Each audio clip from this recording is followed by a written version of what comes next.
Hi. Okay, so remember how I used to be Mormon and I went on a mission for my church? Let me explain a little bit about how that goes. Before you are sent on your mission, you go to what's called the MTC, the Missionary Training Center. The biggest one's in Provo, Utah. Since I'm from Utah, that's the one I went to. If you're learning a foreign language, you spend a couple months there. If you're not, you spend a couple weeks there. So I went there and was learning French, and there were a whole bunch of people that we interacted with often, and we interacted with a group going to Romania. And one of the guys, again, they're called elders, and women are called sisters. One of the elders going to Romania, he got there speaking already like 5 languages. His father would speak German to one child, Italian to another, Spanish to another, French to another, and they all had to speak English outside the home. That's awesome that he had like that sort of self-control, and so they all had to learn each other's languages to speak to each other. So all 4 children spoke 5 languages. So then he gets there and he has to learn a 6th. Okay. So this guy is in Romania. We'll call him, he doesn't need a name because I can't think of anything clever that's not his name, actually.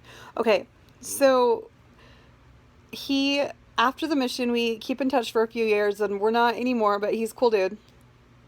And he's in Romania, and he hears somebody speak in German, and just out of habit, he responds, and the lady is like, "Oh, no one speaks German here. We want you to come and live with us." And he's like, "No, that's not what we do." Okay, missionaries, they have what's called companions, and they're people that you stay with 24/7. Okay, you don't get separated. It sucks when you don't get along. I got along with 5 of 6 of mine, so I lucked out. Actually, no, it's not luck. I'm a pretty damn lovable person.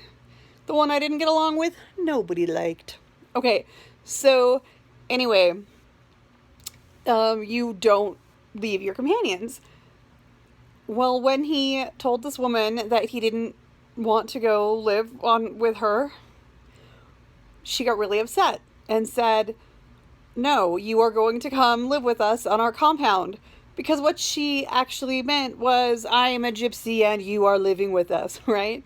So, in fact, she told him that, and he was like, "No, I'm not living with gypsies." Well, apparently the stories about gypsies like kidnapping people is true, and they chased these 2 elders around the country for quite some time, and they got so close that they actually nailed the companion at one point, and they got him. And fine, I'm going to use his real name because I can't think of anything clever. So Owen jumped on the subway because they were really close. And when the gypsies saw that they got the wrong guy, they let him go. They didn't care. Well, Owen's like, "Oh, crap, I don't know where to go." So he went to the mission president's home, and the companion just went back to the apartment. He's like, "Well, he'll come home eventually."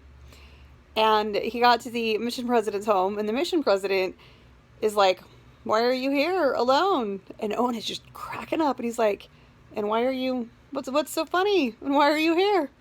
And so he tells him, and so then they send him to England to like throw him off the scent, and no one knew anything about what happened. So all these crazy rumors start flying around. He got a girl pregnant, he had to go home, he got hit by a bus, he got sent home, and the very few people who knew the truth, like his companion, no one believed it because it was so crazy. He got chased by gypsies and got sent to England? Really? So, yeah, I'm a little sad that I never got chased by gypsies. That sounds really exciting.